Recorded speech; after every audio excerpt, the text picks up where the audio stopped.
Hi hello வணக்கம். இன்னைக்கு நம்ம சமையலில் கோவக்காய் பொரியல் வாங்க செய்யலாம்.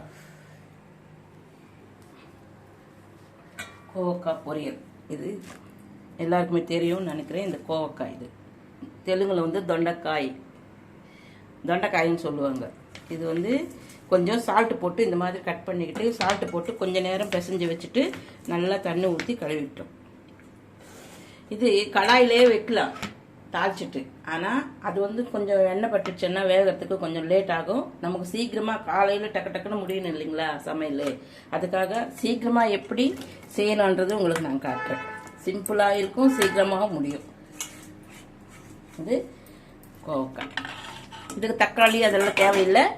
வெறும் வெங்காயம் மட்டும், ஒரு வெங்காயம் இந்த மாதிரி பொடியாக கட் பண்ணி இதிலேயே போட்டுடுங்க. நம்ம தேவையான அளவுக்கு இது காரம், யாஸ் யூசுவல் தனியாவோட சேர்த்து அரைச்ச இது மஞ்சள் தூள், கல்லுப்பு. இப்படி ஏன் செய்யறேன்னா நமக்கு சீக்கிரமா வெந்துடும். அது குக்கர்ல ஒரு விசில் விட்டா சூப்பரா வந்துடும். தண்ணி எல்லாம் நிறைய வேணா பாத்தீங்களா, ஒரு 1/4 டம்ளர் தண்ணி ஊற்றினா போதும். இப்படி பார்த்துக்கோங்க. கொஞ்சமாக தண்ணி வெளியில் வந்தது. எல்லாமே மிக்ஸ் பண்ணி ஒரு விசில் போதும். ஏன்னா இது இந்த மாதிரி கட் பண்ணதுனால ஒரு விசில் போதும். அப்படி வேகலைன்னா கூட நம்ம கடாயில் தாளிக்கும் போது கொஞ்சம் தண்ணி தெளிச்சு கூட மூடி வச்சுக்கலாம். ஒரு விசில் போதும். இப்போ ஒரு விசில் வச்சுக்கலாம் ஸ்டவ் மேலே.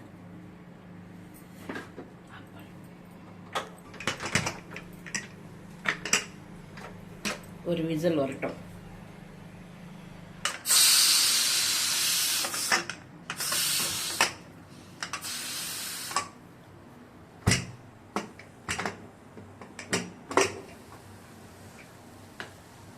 நல்லா வெந்து போச்சு.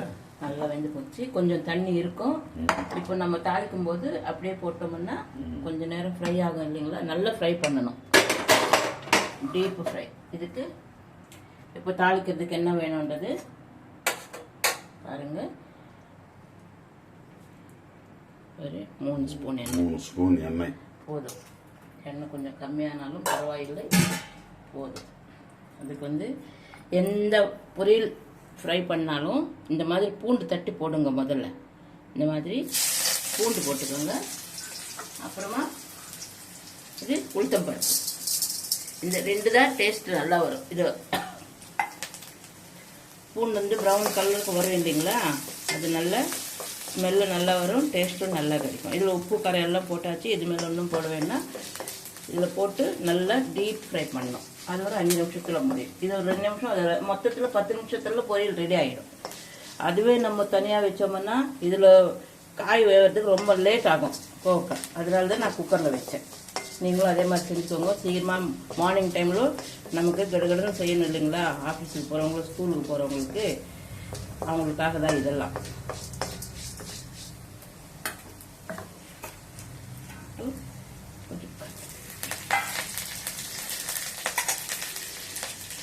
அந்த பூண்டு ஸ்மெல்லு சூப்பராக இருக்கும்.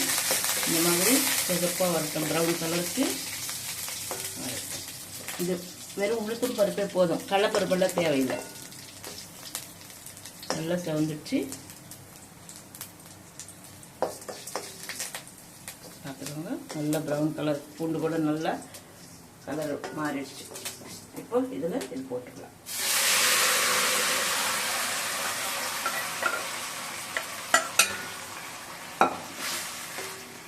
இந்த தண்ணி சுண்டுற வரைக்கும் நம்ம கொஞ்சம் வேக வைக்கணும். நல்லா அப்படியே ஃப்ளேமில் கொஞ்சம் ஹை ஃப்ளேமில் வச்சுக்கோங்க. கொஞ்சம் ரொம்ப ஹையில் மீடியம் ஃப்ளேமில் வச்சுக்கிட்டு சீக்கிரமாக முடிஞ்சிடும். ஒரு அந்த தண்ணி சுண்ணதும் ரொம்ப லேட் ஆகாது, சீக்கிரமாக முடிஞ்சிடும். கோவக்காய் பொரியல் நல்லா சூப்பராக இருக்கும். நீங்கள் இதே மாதிரி செஞ்சு சாப்பிடுங்க, நல்லாயிருக்கும். பார்த்தீங்களா, நல்லா ஃப்ரை ஆகிப்போச்சு. நல்லா இந்த மாதிரி நீங்கள் வந்து அடி பிடிச்சிடும். அப்பப்போ நல்லா கலர்கிட்டே இருக்கணும்.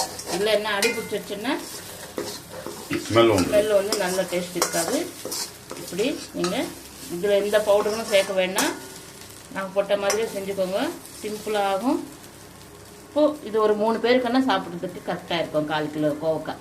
இப்போ நான் எந்த சமையல் பண்ணாலும் நான் எது காட்டினாலும் 3 பேர் 4 பேர் சாப்பிட்ற மாதிரி தான் நான் செய்யறது. ஏன்னா வீட்டில் இருக்கிறத அவ்வளோ மெம்பர்ஸ் எத்தனை பேர் இருக்காங்க அதுக்கு தகுந்த போதும். உங்களுக்கு நான் மெத்தட் மட்டும் சொல்கிறேன். உங்களுக்கு நீங்கள் நான் எப்படி செய்கிறோனோ அதே மாதிரி நீங்கள் உங்களுக்கு தேவையான அளவுக்கு நீங்கள் செஞ்சுக்கோங்க. நல்லா இருக்கும். பார்த்தீங்களா? இதில் வந்து வேணுமென்னா இன்னொரு வெங்காயம் கூட நீங்கள் மிக்ஸ் பண்ணிக்கலாம், தேவையில்லை. நான் போட்டது ஒரு வெங்காயமே போதும். ஆனால் கலர்கிட்டே இருங்க, அடி பிடிக்காம. கலர் நல்லா ப்ரௌன் கலராக வந்துடுச்சு. ஸ்டவ் ஆஃப் பண்ணிக்கலாம். நான் ஃபஸ்ட்லேயே கருவேப்பிலை போட்டேன். இது மேலே எதுவுமே போட வேண்டியதில்லை. இதுதான் கோவக்காய் பொரியல். நல்லா பார்த்துட்டு செஞ்சு சாப்பிட்டுட்டு கமெண்ட் பண்ணுங்கள். சப்ஸ்கிரைப் மட்டும் பண்ணுங்கள் மறக்காமல். ஓகே.